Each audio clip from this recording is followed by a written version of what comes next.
सभी को नमस्कार। स्वागत है आप सभी का साइंस विद सुनील गढ़वीर। आज हम कक्षा 10 के विज्ञान विषय के लेसन नंबर 2 अम्ल, क्षारक एवं लवण के बारे में अध्ययन करेंगे। अम्ल, पहला गुण, वे पदार्थ जो स्वाद में खट्टे होते हैं अम्ल कहलाते हैं। नींबू का रस, हाइड्रोक्लोरिक अम्ल। दूसरा गुण, अम्ल नीले लिटमस पत्र को लाल कर देते हैं। इसको याद रखने के लिए हम एक सूत्र काम में लेंगे, अनिल। ऐसे अम्ल, नी से नीला लिटमस पत्र और लै से लाल लिटमस पत्र। अम्ल नीले लिटमस पत्र को लाल कर देते हैं। क्षारक, वे पदार्थ जो स्वाद में कड़वे होते हैं क्षारक कहलाते हैं, जैसे कास्टिक सोडा, KOH। क्षारकों का दूसरा गुण, क्षारक लाल लिटमस पत्र को नीला कर देते हैं। इसको याद रखने का सूत्र, छालनी। क्षारक लै से लाल लिटमस पत्र और नी से नीला। क्षारक लाल लिटमस पत्र को नीला कर देते हैं। सूचक, वे पदार्थ जो किसी विलयन में अम्ल है या क्षारक है इसको बताते हैं, उन पदार्थों को सूचक कहते हैं। सूचक दो प्रकार के होते हैं। पहला है प्राकृतिक सूचक, जो हमें प्रकृति से प्राप्त होते हैं, जैसे लिटमस पत्र, हल्दी, लाल पत्ता गोभी, हाइड्रेंजिया, पेटूनिया और जेरानियम। ये सारे के सारे प्राकृतिक सूचक हैं जो किसी भी विलयन में अम्ल और क्षारक की उपस्थिति को दर्शाते हैं। इसके अलावा लिटमस पत्र। लिटमस पत्र दो प्रकार के होते हैं, लाल और नीला। लिटमस पत्र को थैलोफाइटा समूह के लिचेन नाम के पौधे से बनाया जाता है, और जब लिटमस पत्र को अम्ल या क्षारक के विलयन में डुबोया जाता है तो इनका रंग बदल जाता है, जिसके कारण ये अम्ल और क्षारक की उपस्थिति को दर्शाते हैं।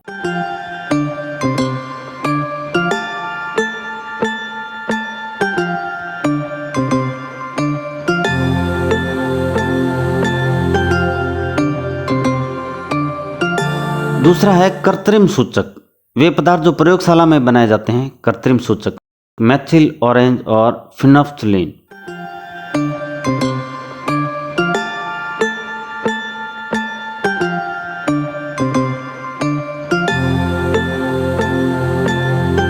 अम्ल, हाइड्रोक्लोरिक अम्ल, सल्फ्यूरिक एसिड, एसिटिक एसिड या एथेनोइक अम्ल, नाइट्रिक अम्ल।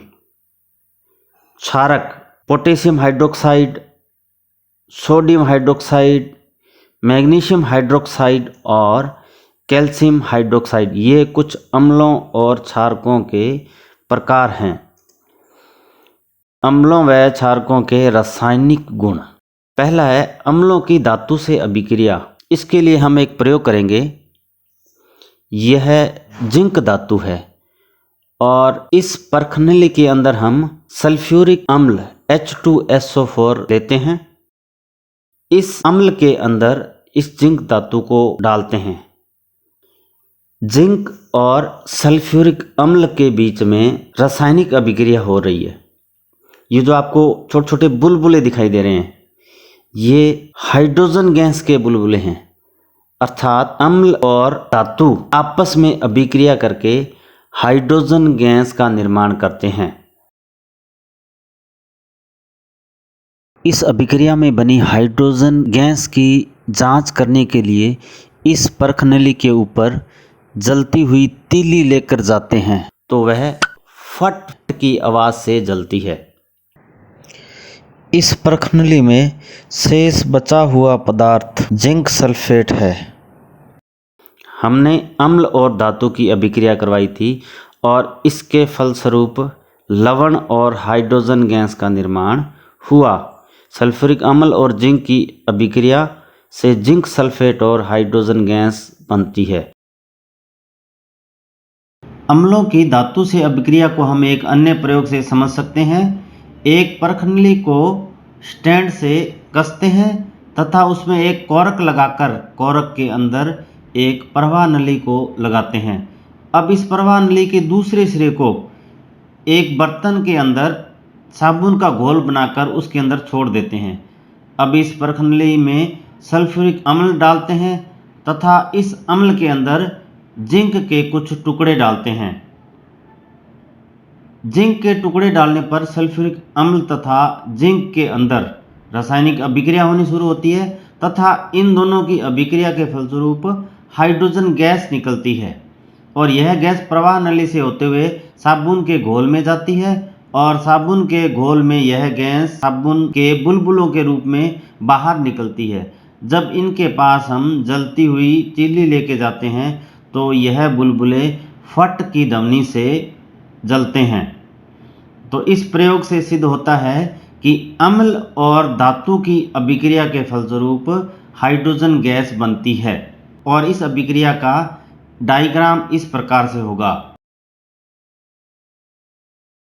अब है अम्लों की धातु कार्बोनेट और धातु हाइड्रोजन कार्बोनेटों से अभिक्रिया। इसके लिए हम एक प्रयोग करेंगे।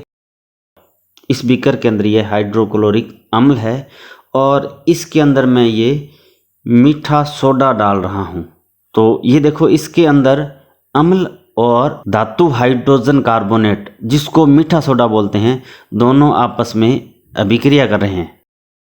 इनकी अभिक्रिया के फलस्वरूप इस बीकर के ऊपर कार्बन डाइऑक्साइड गैस निकल रही है। इसके ऊपर हम जलती हुई तीली लेकर जाते हैं तो यह बुझ जाती है। जलती हुई तीली कार्बन डाइऑक्साइड की उपस्थिति के कारण बुझती है। अब इस बीकर को कुछ समय के लिए रख देते हैं। कुछ समय के पश्चात हम देखते हैं कि इस बीकर के अंदर नमक तथा जल शेष रह जाता है। अतः अम्ल धातु कार्बोनेट और धातु हाइड्रोजन कार्बोनेट से अभिक्रिया करके लवण, जल और कार्बन डाइऑक्साइड गैस का निर्माण करते हैं। इस प्रयोग की या इस रासायनिक अभिक्रिया की समीकरण को हम इस प्रकार से दर्शाते हैं। अम्ल ने धातु हाइड्रोजन कार्बोनेट से अभिक्रिया करके नमक, जल और कार्बन डाइऑक्साइड गैस का निर्माण किया।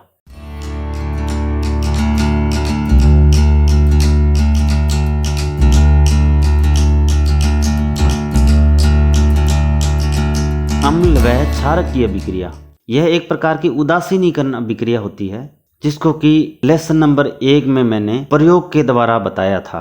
अम्ल व क्षारक आपस में अभिक्रिया करके एक दूसरे के गुणों को उदासीन कर देते हैं या एक दूसरे के गुणों को समाप्त कर देते हैं तथा लवण और जल का निर्माण करते हैं। अम्ल और क्षारक दोनों आपस में अभिक्रिया करके लवण और जल का निर्माण करते हैं। चौथी है अम्लों की धातु ऑक्साइडों से अभिक्रिया। धातु ऑक्साइड कौन कौन से होते हैं? वे धातुएं जिनके साथ ऑक्सीजन हो, जैसे calcium oxide, sodium oxide, copper oxide. धातु ऑक्साइड की अम्लों के साथ अभिक्रिया करवाते हैं तो लवण और जल का निर्माण होता है। सेम उदासीनीकरण अभिक्रिया, धातु ऑक्साइड क्या करते हैं? अम्लों के गुणों को समाप्त कर देते हैं और लवण तथा जल का निर्माण करते हैं। अम्लों के गुणों को कौन समाप्त करता है? चूंकि अम्लों के गुणों को क्षारक समाप्त करके लवण और जल का निर्माण करते हैं, इसी प्रकार ये जो धातु ऑक्साइड हैं ये भी अम्लों के गुणों को समाप्त कर देते हैं। इसलिए जो धातु ऑक्साइड हैं वो क्षारकीय प्रकृति के होते हैं। क्षारकों की अधातु ऑक्साइड से अभिक्रिया। क्षारक अधातु ऑक्साइड से अभिक्रिया करके लवण और जल का निर्माण करते हैं। अधातु ऑक्साइड क्षारकों के गुण को समाप्त कर रहे हैं। चूंकि क्षारकों के गुण को अम्ल समाप्त करते हैं और लवण तथा जल का निर्माण करते हैं, इसी प्रकार से अधातु ऑक्साइड क्षारकों के गुण को समाप्त करके लवण तथा जल का निर्माण करते हैं। अतः अधातु ऑक्साइडों की जो प्रकृति है वो अम्लीय होगी। अब अम्लों व क्षारकों को जल में घोलने पर क्या होता है?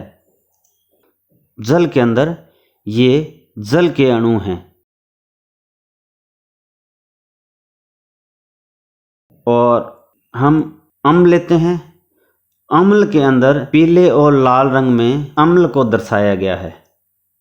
ये HCl अम्ल है जिसमें H को लाल रंग से और Cl को पीले रंग से दर्शाया गया है। जब इस अम्ल को इस जल के अंदर डालते हैं, अम्ल के अणु जल के अंदर प्रवेश करेंगे और जल के अंदर प्रवेश करने के पश्चात यह अणु अपने अपने आयनों में टूट जाएंगे। अम्ल के यह अणु H+ और Cl- आयनों में टूटेंगे। इसके पश्चात यह H+ आयन जल के H2O से अभिक्रिया कर लेगा और अभिक्रिया करने के पश्चात H3O+ का निर्माण करेगा तथा विलयन के अंदर Cl- आयन अलग हो जाएगा। इस प्रकार जल के अंदर घोलने पर अम्ल अपने आयनों में टूट जाता है। क्या होगा यदि हम अम्ल और क्षारक को जल में डालें तो यहाँ पर देखिए हमने यह एक परिपथ व्यवस्थित किया है और इसके अंदर एक बल्ब को सेल तथा तारों से जोड़ा है और इन दोनों तारों को हम आसुत जल के अंदर डुबोते हैं। यहाँ पर ध्यान देने योग्य बात यह है कि दोनों तारें आपस में जुड़ी हुई नहीं है और जब तक दोनों तारें जुड़ेगी नहीं तब तक यह बल्ब प्रकाशमान नहीं होगा। आसुत जल में इन दोनों तारों को डालने पर हम देखते हैं कि बल्ब प्रकाशमान नहीं होता या बल्ब नहीं जलता। अब हम क्या करेंगे, इस आसुत जल के अंदर अम्ल या क्षारक को डालेंगे तो हम देखते हैं कि अम्ल या क्षारक डालने के बाद यह बल्ब जलने लगता है। अब ऐसा क्यों होता है? इस आसुत जल के अंदर जब हम अम्ल डालते हैं तो अम्ल अपने आयनों में टूट जाता है और यह H+ आयनों में टूटेगा और इन्हीं H+ आयनों के कारण अम्ल का जलीय विलयन विद्युत का चालन करता है। इसी प्रकार जब इसके अंदर हम क्षारक डालते हैं तो क्षारक OH- आयनों में टूटता है और इन्हीं OH- आयनों के कारण क्षारक का जलीय विलयन भी विद्युत का चालन करता है। प्रबल अम्ल, अम्ल को जब जल के अंदर घोला जाता है तो अम्ल जल के अंदर अपने आयनों के अंदर टूट जाएगा। वह अम्ल जो जल के अंदर पूर्णतः अपने आयनों में टूट जाता है या अम्ल के सारे जो अणु हैं वो अपने अपने आयनों में टूट जाते हैं, वह अम्ल प्रबल अम्ल कहलाता है। जल के अंदर अम्ल H+ और Cl- आयनों में टूटेगा। क्षारक, यह क्षारक है और इसके अंदर क्षारक के अणु, क्षारक को जब जल के अंदर डाला जाता है तो क्षारक के अणु अपने अपने आयनों में टूट जाते हैं।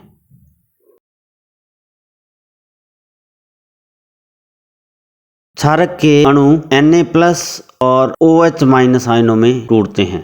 क्षारक को जब जल के अंदर डालते हैं तो यदि वह अपने आयनों में पूर्णतः टूट जाए या अपने कह सकते हैं कि क्षारक के जितने भी अणु थे जल में डालने के पश्चात वो सारे के सारे अपने अपने आयनों में टूट गए हों तो इस प्रकार के क्षारक को प्रबल क्षारक कहते हैं। क्षारक का अपने आयनों में पूर्णतः टूटना मतलब उसका पूर्णतः जल में घुलना। वह क्षारक जो जल में घुलनशील हो उसे क्षार कहते हैं। तनुकरण, तनुकरण का अर्थ होता है किसी भी पदार्थ के अंदर आप पानी मिलाओगे तो उस पदार्थ की सांद्रता कम हो जाएगी।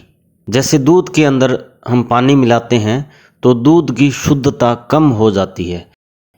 यह विलयन देखिए, इस विलयन के अंदर जल और अम्ल के आयन हैं, इनकी संख्या लगभग बराबर है। अब इसके अंदर और अधिक मात्रा में हम जल मिलाते हैं।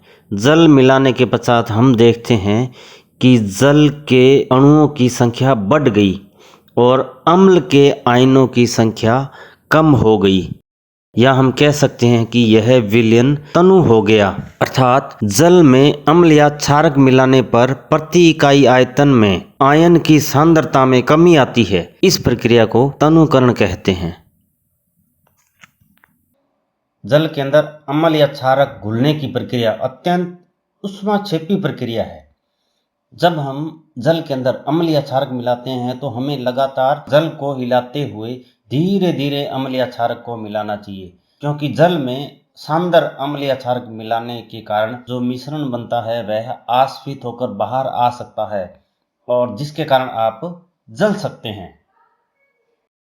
क्या आप जानते हैं शुष्क हाइड्रोक्लोरिक गैस शुष्क लिटमस पत्थर के रंग को नहीं बदलती, क्योंकि शुष्क हाइड्रोक्लोरिक गैस H+ आयन नहीं देती, अर्थात उसकी प्रवृत्ति जो है वो अम्लीय नहीं होती, जिसके कारण वह लिटमस पत्थर के रंग को नहीं बदलती। PH scale. जिस प्रकार बीपी को स्फिग्नोमेनोमीटर, बुखार को थर्मामीटर और तापमान को तापमापी से मापा जाता है, उसी प्रकार किसी पदार्थ की अम्लीयता एवं क्षारीयता को मापने के लिए पीएच स्केल काम में लेते हैं। पीएच में पी सूचक है पुषांश का, जिसका अर्थ होता है शक्ति। पीएच स्केल में 0 से लेकर 14 तक मान होते हैं। पीएच मान 7 से कम होने पर किसी भी पदार्थ की अम्लीयता बढ़ती है। पीएच मान 7 से अधिक होने पर क्षारीयता बढ़ती है, अर्थात किसी भी पदार्थ का पीएच मान 7 से अधिक होगा तो वह पदार्थ उतना ही अधिक क्षारकीय होगा। पीएच मान 7 उदासीन होता है, वह पदार्थ न तो अम्लीय होगा और न ही क्षारकीय होगा। अब कुछ पदार्थों के पीएच मान। शुद्ध जल का पीएच मान 7 होता है। रक्त का पीएच मान 7.4। जठर रस या पाचक रस जो कि हमारे अमाशय में पाया जाता है, उसका पीएच मान 1.2 होता है। कास्टिक सोडा NaOH जो कि क्षारकीय है, इसका पीएच मान 14 है। पीएच का दैनिक जीवन में महत्व। अम्ल वर्षा। अत्यधिक वायु प्रदूषण के कारण इस वायुमंडल में हानिकारक गैसों का निर्माण होता है और ये हानिकारक गैसें बरसात के जल के साथ मिलकर अम्ल का निर्माण करती है और यह अम्ल बारिश के जल के साथ पृथ्वी पर पाए जाने वाले जल स्रोतों जैसे तालाब, नदियों आदि में गिरता है। नदियों में इस जल के गिरने के कारण नदियों के जल का पीएच मान 5.6 से कम हो जाता है, जिसके कारण जलीय जीव मरने लगते हैं।